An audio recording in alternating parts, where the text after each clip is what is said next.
Hello guys, welcome to my YouTube channel Nursing Education. Today we will discuss about BPH, benign prostate hyperplasia, which is related to the male reproductive system disorder. So let's discuss about BPH, means benign prostate hyperplasia. First of all, introduction of benign prostate hyperplasia.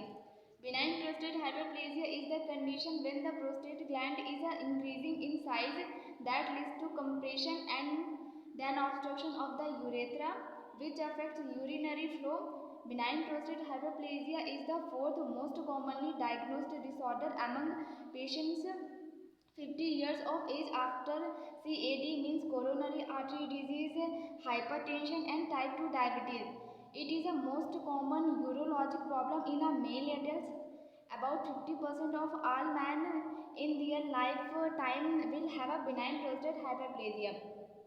Benign prostate hyperplasia की वजह से prostate gland increase हो जाता है, means prostate gland का enlargement benign prostate hyperplasia कहलाता है, जिसकी वजह से यूरेथ्रा में ऑब्स्ट्रक्शन आता है, यूरिनरी फ्लो अफेक्ट होता है और यूरेथ्रा में कंप्रेशन होता है।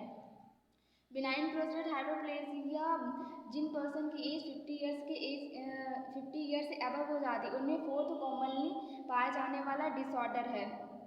फर्स्ट है इसमें CAD, means coronary artery disease, hypertension and type 2 diabetes. इनके बाद जो फोर्थ सबसे ज़्यादा पाया जाने वाला डिसऑर्डर है वो है बिनाइन प्रोस्टेट हाइपरप्लेजिया, जो पर्सन में 50 ईयर्स की एज के बाद देखने को मिलता है। बिनाइन प्रोस्टेट हाइपरप्लेजिया में प्रोस्टेट ग्लैंड का इन्लार्जमेंट हो जाता है, प्रोस्टेट ग्लैंड का साइज बढ़ जाता है, जिसकी वजह से यूरेथ्रा कंप्रेस होता है, उसमें ऑब्स्ट्रक्शन होता है और यूरिन फ्लो अफेक्ट होता है। और ये जिन पर्सन की एज 50 ईयर से ज़्यादा हो जाती उनमें फोर्थ सबसे कॉमनली पाया जाने वाला डिजीज है। About 50% of all men in their lifetime will have a benign prostate hyperplasia. 50% mail को benign prostate hyperplasia होता है। This is the introduction of benign prostate hyperplasia. Now we will discuss about definition of benign prostate hyperplasia. Benign prostate hyperplasia is an enlargement of prostate gland. Prostate gland में enlargement को benign prostate hyperplasia कहते हैं। That constricts the urethra causing urinary symptoms, urinary retention. ये urethra को constrict करता है जिसकी वजह से urinary retention होता है। This is the definition of benign prostate hyperplasia. Benign prostate hyperplasia में prostate gland का enlargement हो जाता है जिसकी वजह से urethra constrict हो जाता है और urinary symptoms appear होते हैं, like urinary retention patient में देखने को मिलता है। This is the definition of benign prostate hyperplasia. Now we will discuss about causes or risk factors which can cause benign prostate hyperplasia. First, unknown causes. Benign prostate hyperplasia का exact cause unknown है। Second, chronic infection. अगर किसी person को chronic infection है तो उसे risk रहता है बिनाइन प्रोस्टेट हाइपरप्लेजिया होने का। हार्मोनल अल्ट्रेशन की वजह से, हार्मोन में अल्ट्रेशन की वजह से बिनाइन प्रोस्टेट हाइपरप्लेजिया हो सकता है। For example, increase androgen. Androgen hormone अगर इंक्रीज हो गया है तो उस पर्सन को बिनाइन प्रोस्टेट हाइपरप्लेजिया हो सकता है। प्रोलॉन्ग्ड ऑब्स्ट्रक्शन की वजह से बिनाइन प्रोस्टेट हाइपरप्लेजिया हो सकता है। Reduced exercise and alcohol consumption की वजह से बिनाइन प्रोस्टेट हाइपरप्लेजिया हो सकता है पर्सन को। Diet increase in animal fat and saturated fatty diet. जो पर्सन अपनी डाइट में एनिमल फैट और सैचुरेटेड फैट ज़्यादा लेते हैं उनको रिस्क रहता है बिनाइन प्रोस्टेट हाइपरप्लेजिया होने का। लाइफ स्टाइल, जो ओबेस पर्सन रहते हैं, जिनको ओबेसिटी रहता है, ओबेस रहते हैं, उनको रिस्क रहता है बिनाइन प्रोस्टेट हाइपरप्लेजिया होने का। ओल्ड एज एवर 50 ईयर, जिनकी एज 50 ईयर से ज़्यादा है उनको रिस्क रहता है बिनाइन प्रोस्टेट हाइपरप्लेजिया होने का। हेरिडिटी, जिनकी फैमिली हिस्ट्री रहती है बिनाइन प्रोस्टेट हाइपरप्लेजिया की, उनको रिस्क रहता है बिनाइन प्रोस्टेट हाइपरप्लेजिया होने का। दीज आर द कॉजेज और risk factor which can cause benign prostate hyperplasia. Now we will discuss about clinical manifestations in case of a benign prostate hyperplasia.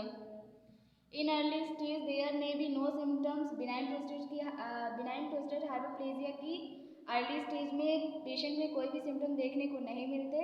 In later stage में urinary obstruction देखने को मिलता है patient में, urinary retention देखने को मिलता है।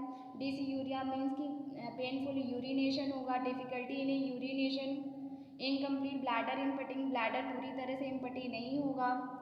Decrease force of a urinary stream by forcefully ejaculation of urine, forcefully ejaculation होगा यूरिन का, रिकरेंट यूटीआई होगा, बार बार यूरिनरी ट्रैक्ट इन्फेक्शन होगा, increase frequency in night nocturia means कि नाइट टाइम पे एक्सेसिव यूरिनेशन होगा पर्सन को, hesitancy in starting urination, burning micturition होगा पेशेंट में. These are the clinical manifestation in case of a benign prostate hyperplasia.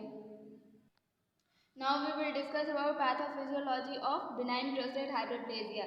Due to increase level of 5-A dihydrotestosterone, 5-dihydrotestosterone का level increase होने की वजह से hyper activity of testosterone hormone की activity increase हो जाएगी, जिसकी वजह से हाइपरप्लेजिया मीन्स की ओवर ग्रोथ और प्रोस्टेट ग्लैंड का ओवर ग्रोथ होगा, जिसकी वजह से prostatic urethra become compressed and narrowed.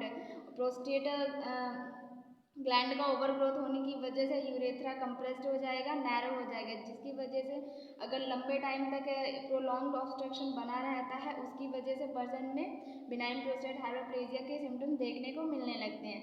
This is the pathophysiology of benign prostate hyperplasia.